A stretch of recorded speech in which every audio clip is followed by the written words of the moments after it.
Hey all. Today I'm going to be doing a half VOD review, half in-game commentary on a game I played recently on the PBE. It's going to be half and half because I didn't realize my mic was muted for the first 3 stages. So I have to commentate or review them after the fact, and then the in-game commentary starts in stage 4. Also want to say that I apparently was having internet issues, not enough to kick me off the game, but enough to make my stream intermittent, so the recording didn't catch everything. I do still want to show this game over another one of the same line, because I thought this one was the most unique, which we'll see why as the game progresses. I just brought up all of the times I've played this line so far on the screen. The bottom one is the one that I'm reviewing here and the oldest. And then there's 4 more where I've tried the line since. And I plan on going into this line before that 9.5 goes to live in a more detailed video and exploring the various ways it can be played.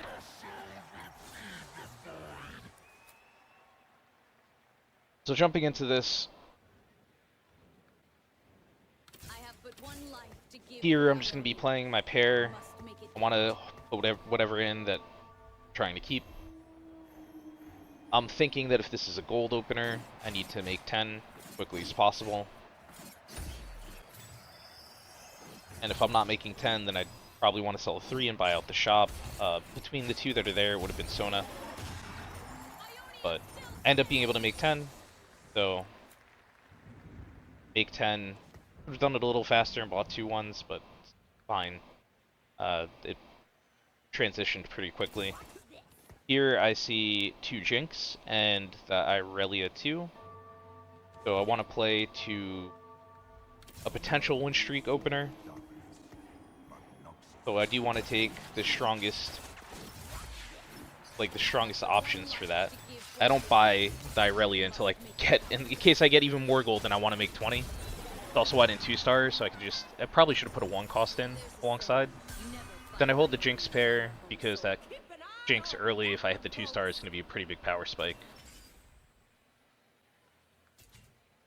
Here, I know I just talked about not forcing from 2-1, but I see something that I am very interested in. I actually lose a round here, so that's why I just cut forward. I did end up taking the Ixatal Heart. I don't know if I would ever do this on live, because again, forcing from 2-1 isn't that smart, but like, at least this is only a 1-unit splash at worst. And it does give potential immediate value. So when I see the Ixatal Heart, I'm like, okay, I really want to try Bastion. I've been wanting to try Bastion Neeko.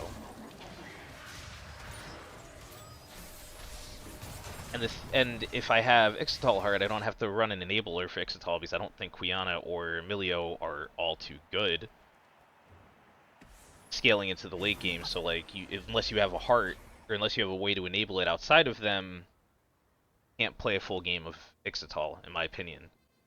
Unless there's some like reroll Milio comp that like did kind of exist day 1, but every time I saw it, it bought forward and then they nerfed it. So like, like I don't know, something like Qiyana with, I don't know. They don't seem that good. The other lines don't seem that good currently. So I do take it with the intent of now forcing Bastion.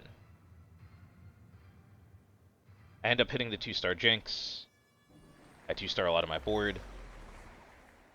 I do want to enable Ixtal. It ends up being the water location, so I do get Milio in, and I take out a 2-star for the 1-star Milio just so that I have the Ixtal trait active, because it does seem fairly strong.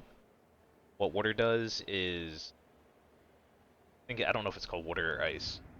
I think it's ice. What ice does is it gives you essentially it makes you untargetable at, I think it's 30% health, and then you gain 30% of your max health.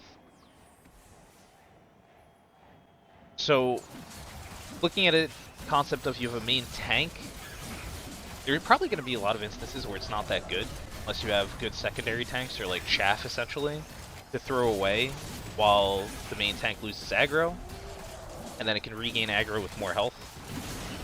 But what it will be really good for is Neeko, and with supporting these, then you have other Bastions as chaff. So like, that kind of beats a lot of the conditions, or all the conditions that I was just discussing. You have what can be a really good main tank and also damage dealer in Neeko, and then a bunch of other units that can just absorb damage while after she lose targeting, not letting enemy damage that's going front to back just to access the backline immediately. So as I'm finding Bastions, I'm picking them up and I'm going to start slotting them in as I'm able to. I don't want to make my board too much weaker. One thing that I do want to draw attention to here is that if this was on live, I would be pretty upset with myself because I didn't scout the lobby. I'm just being lazy because it's PBE and like the games are super easy. But I didn't scout the lobby and identify that I actually really should be on a 5-loss streak here. And I didn't scout and identify that I needed to make myself weaker to maintain a 4-loss streak here. So it would be very important to be trying to play towards a 5-loss streak, although on live at higher elo, you normally end up having people open for it to force the loss streak if they really need to, so I probably wouldn't have maintained it anyways. But just something that I'm not really happy to seeing that I didn't play to that. And we will also see in a second that it's going to bite me in the butt because now I won one, I'm out of my loss streak, so now unless I'm going immediately into a win streak, I'm just really hurting my economy. So I'm hoping for good item slams here.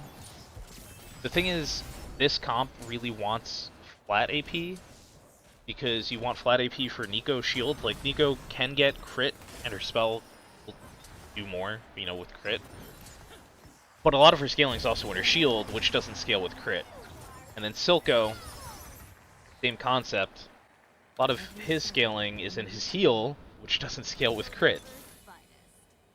So, Glove is not something I'm thrilled to see. I also see a bow and then 2 Negatron. Like, okay. I mean, this just isn't items for the line that I have. Actually, not really indicative items of any line at the moment.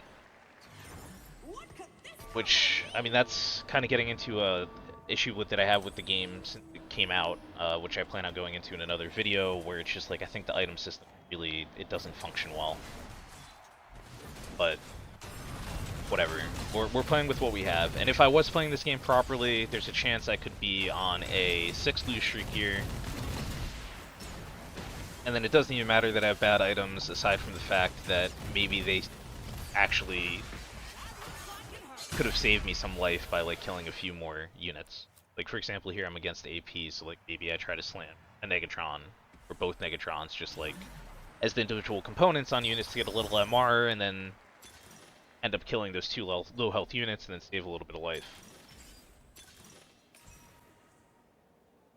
I go with dedication here because I really want to hit a Bastion emblem, since that'll let me go 6 Bastion at 7 with having 2 additional spots open, which that makes room for Silco and Raka at 7. Being able to, again, this is something that really applies more to high elo than low elo. Being able to play your comp at 7 is very important because normally lobbies spike in power, again at high elo at 4-1, pretty heavily. I think anything lower than Masters, you probably don't need to like worry about that. It's actually kind of crazy how different playstyles should be depending on what elo you're playing at. But yeah, so like, activate the 4 Bastion here because I have 4 Bastion in, which will let me get the emblem from Augment. Picking up Raka because I'm building towards 6 Bastion, Raka, and Silco. I should be scouting, so again I'm going to keep drawing attention to this because it's the biggest mistake I'm making at the moment.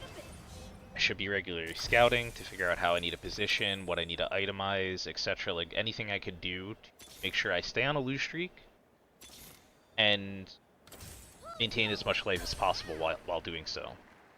Home team starting up a unit. I roll to 30 here to try to stabilize my board a bit more. Again, I'm going to draw attention to this, because that's another decision that should be informed. I need to be paying attention to the power level of the lobby and whether I need to do that or not, because I could have just stayed at 50 potentially and not lost 2 gold in interest. But the thing is, at least at 32, I can get back to 50 very easily.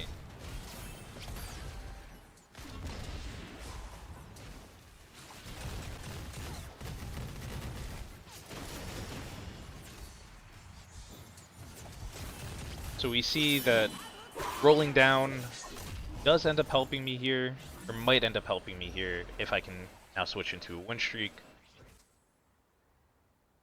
But again, this is completely uninformed and honestly a huge mistake. Very, very important to stay informed on the rest of the lobby. I'm taking NLR here to get the next. It also comes on a Tarek, which is just amazing for me. I'm taking NLR there to get Ionic for Neeko, since that's another, what I think will be a core item for her. I think it's going to be Sunfire, Ionic, so that you give her some tanky items that also do damage. And then either something like Crown or like Deathcap. Here, the in-game commentary is about to cut in. I might still interject now and then. Might be a little odd because, like, I'm not sure if it's going to be too discernible whether it's past me or current me. But yeah, I'm about to start talking in-game. So I'm going to start talking less. And I also, like I said, I lost all of stage 3 to 4 because of the internet issues. As I own the children, so must I. Every step, a new journey. Every step, a new journey. As you can see, during the time that was lost, I did end up getting items for kind of Silco, but again, he doesn't want crit, he wants flat AP. Those are my Silco items on that. I also have 6 Neeko and 6 Raka. Like, maybe Silco is just the Bastion? Raka, I shouldn't be going for the 3-star unless I know I'm going to itemize her, because it's a big investment of gold for not that much of an increase unless she's holding items. But I do actually end up normally itemizing her. I'm also, I made that comment, maybe Silco is just the Bastion at the time of playing the game, because Team graciously gives up a win. I'm wondering who I put the Bastion sped on. At the moment it would have to be Raka or Silco. It's probably always the Raka. The reason I'm Wait, considering... I still need to go 8 here, right?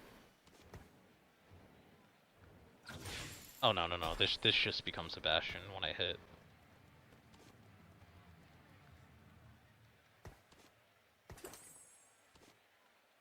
The reason I'm thinking Raka there for the... or Silco for the Bastion spat is because I've gone like this crit line with my items. And then I kind of want those on Raka, even though like that's a terrible idea. Because I'm like, oh, Silco's just not going to scale that well with it, but Silco's still better regardless. And the full comp fits at 7 because I have the Bastion emblem.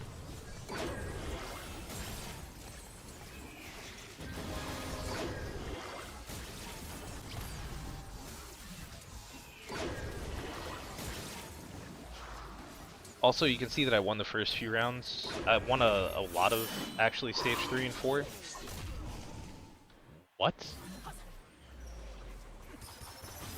This is what I was saying. I was pretty sure Silco with Bastion would do like crazy good damage. I think this is a comp.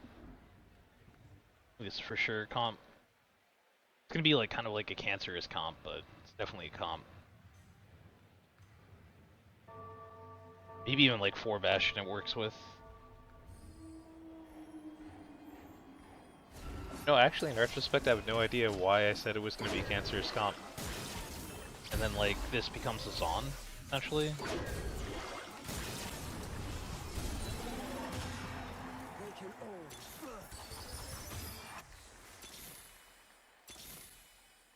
Every step, a new journey. That's a bold choice. Choosing the slow roll here because I only need 3 more Neekos for the 3-star, and I'm close to the Raka 3-star as well. A huge star up rock. Also, I'm probably gonna itemize the Raka. Actually did end up getting flat AP too for Silco. Thinking about maybe even magnetic removing him.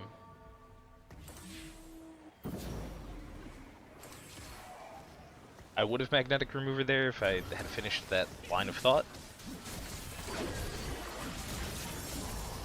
But because I didn't, I think I just end up slamming items here during the round. It looks like it'll be close.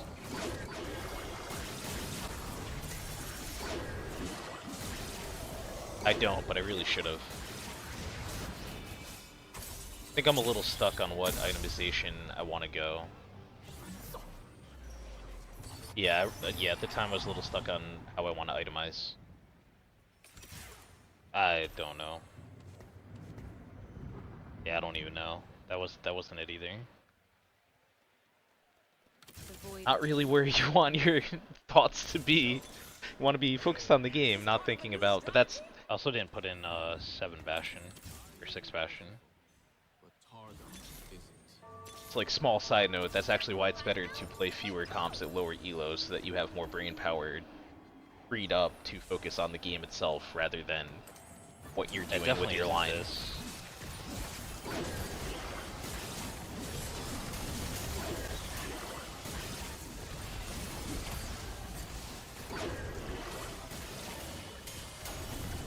I actually wonder if Crown on Tarek, which is now NLR and Chain Vest, is a new item that's added. Gives like a 60% health shield and then a 30% AP after like 8 seconds. Actually wondering if that might have been better. Then that leaves me with like a Morello. Like either way I'm getting another heal cut item. Probably death, probably it's what I did, it's probably death cap. And I hit the 3-star Neeko here.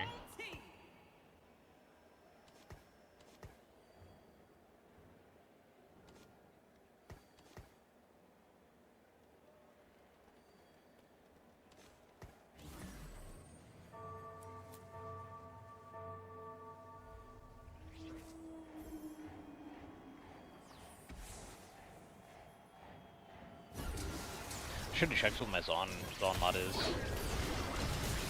I mean, it's like probably go 8 and then either add tech or Zon mod.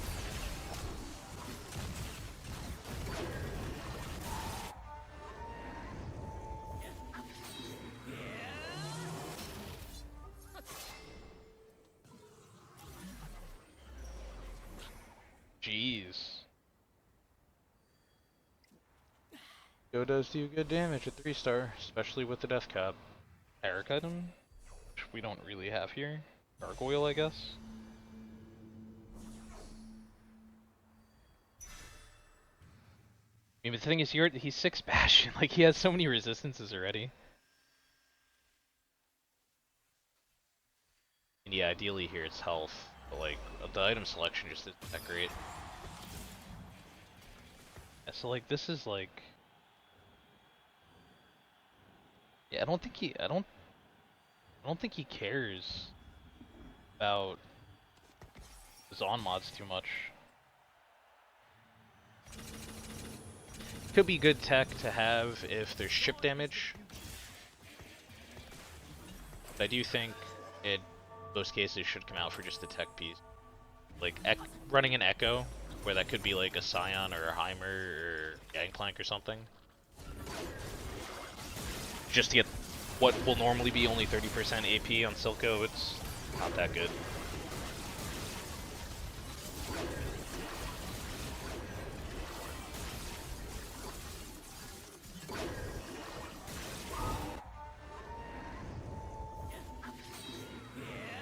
I am going to talk about this more at the end, but I do really think that the Ice Hex is... It just makes this comp perform so well, and I should be drawing attention to the rounds when it's relevant. We have entered the halls of legend. 3-star Kaisa. Sure. 3-star Kaisa is a big ol' sure from me, dog.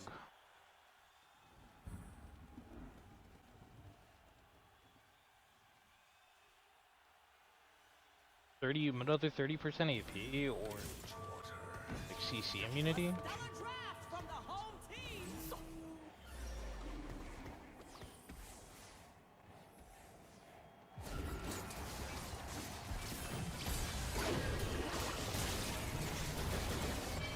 Not just CC immunity, but just insane damage on the ults. It's insane base damage. I really don't understand why it's so high.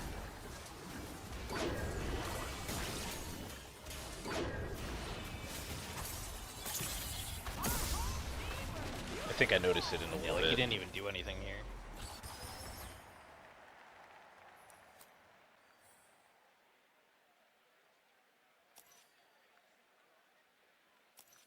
Neeko's doing a lot, but just like carry, not putting in damage. Not even healing that much either. I mean, he's 1-star, so I guess let's try to 2-star him and see what happens. If I even can 2-star him. And the thing is, like, the ice location is also putting in a lot of work for me.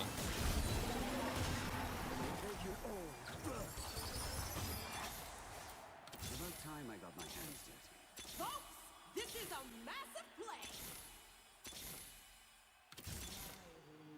Will be beautiful. True loyalty. Kinda big. Oh, this could also be like a 3rd Ixtal. Probably see what that's like. Your king has returned. A new strategy is taking shape.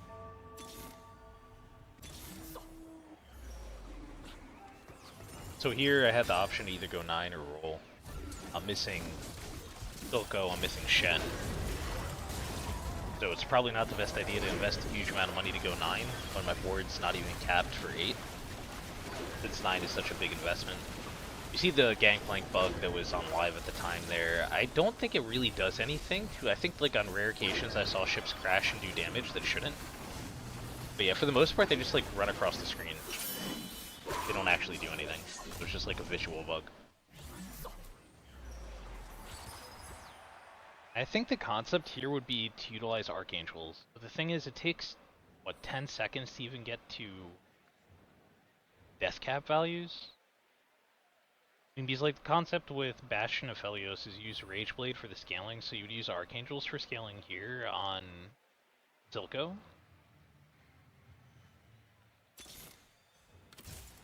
Hack my way back to Bilgewater. What could this combo mean? Oh, he actually killed the 2-star Kaisa. Mind blown that he actually pulled that off.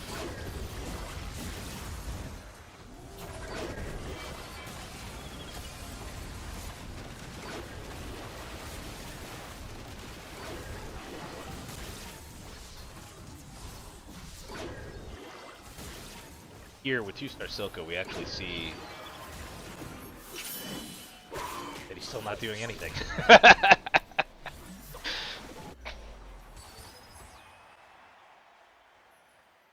A big part of him doing low damage this game is because of the crit items. He does not scale well with crit items at all.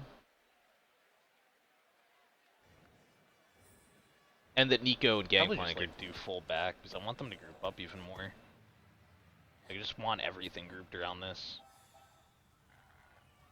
and that Neeko and Gangplank do such good damage.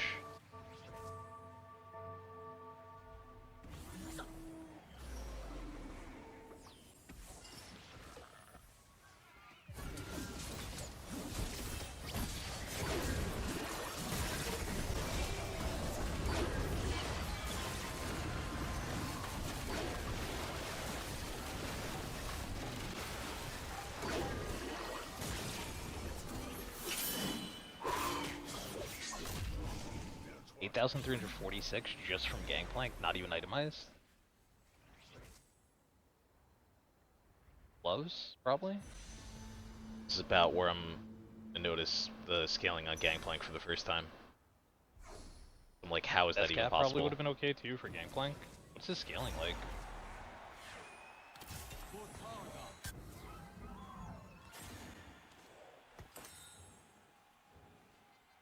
$675%? 450% on 1 star? Whoa.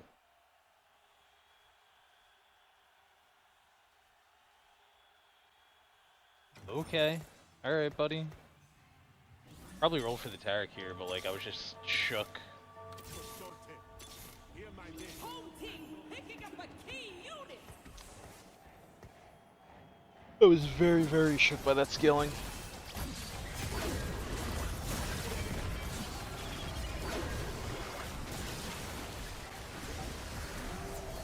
Because he's AoE too. Not even like that single target damage.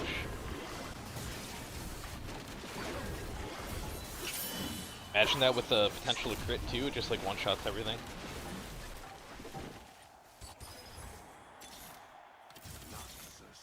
Sword Gangplank has been absolutely terrifying on the PBE. Well, that's it, folks. Sword Gangplank with JG and another crit item or another Bastion AP item. I mean Bastion Silco. I mean Bastion Neeko Silco. I think it's a comp. Kinda. Not really. This is gonna be my after game commentary that I did at the time. And after it's over, I'm gonna... So like the main issue, you're gonna need a lot of flat AP. At least with the version like this version with itemizing Neeko. Neeko doesn't have like specifically ice. I'm actually wondering how viable it is. I mean, like think about it, like with electric she'd probably be good. With wood she's gaining a lot of life. That I think is then not sure how the flat health interacts with starring. But like, is it going to be percentage more because it's flat health that's added directly to the unit? So like, it would be good with wood. I think fire is going to make her get an AoE burn on her ability. So like, ice probably solo frontline. Not ice, you probably don't solo frontline. However, it would need a Bastion spat and an Ixatal spat. Or at the very least, go to level 8, which really isn't viable at high elo to like consistently do. Kinda like need to be playing a really strong comp at 7. Just in case you get stuck on 7 for a game for like consistency purposes.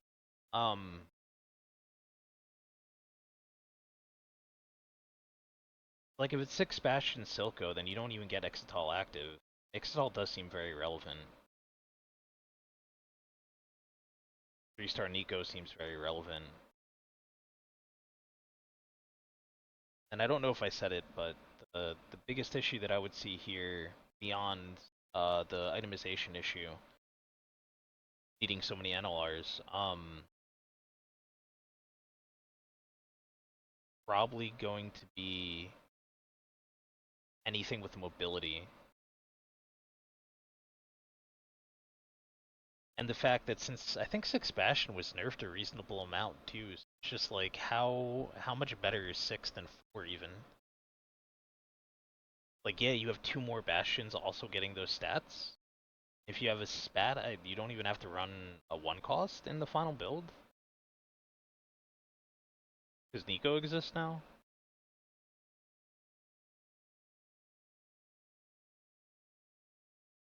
But anything with high mobility, like Fiora is dancing around, jumping out of the puddles, like we're really struggling with Fiora. Anything that's not running big frontline is like spread out or using exile formation. Like we have to have a way to group them up so that Silco's like we want our units grouped and their units grouped so that Silco's actually getting value. Like is this Bastion of Helios? No. Is this an S tier comp? I don't think so. Is it something that's going to be playable? I do think so. Okay, so one thing I want to add there is it's not entirely reliant on just getting like the perfect items,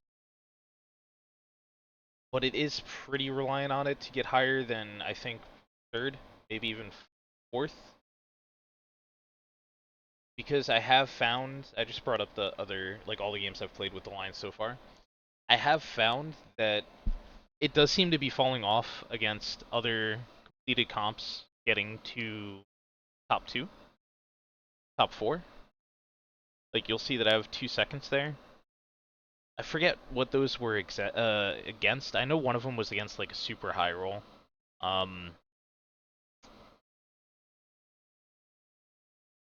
Like, you'll also see in the top second that I have really weird items because it was just a very awkward 3 prismatic game.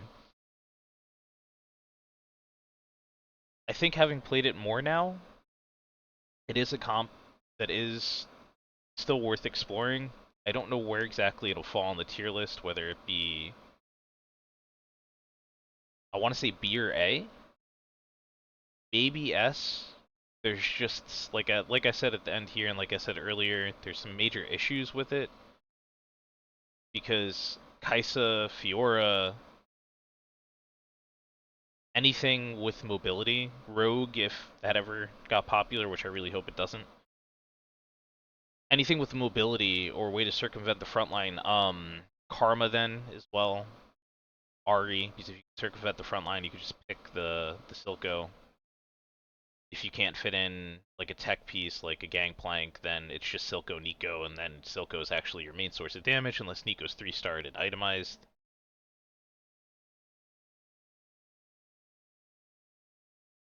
There's a lot of holes. I am still liking it. I still think I will be exploring it more, and depending on where I feel it states at in the coming week, I will be at the moment I would say I'd probably be doing a deeper dive into this comp, exploring the line. But I'm gonna have to see where I end up on it in the next like half week to week.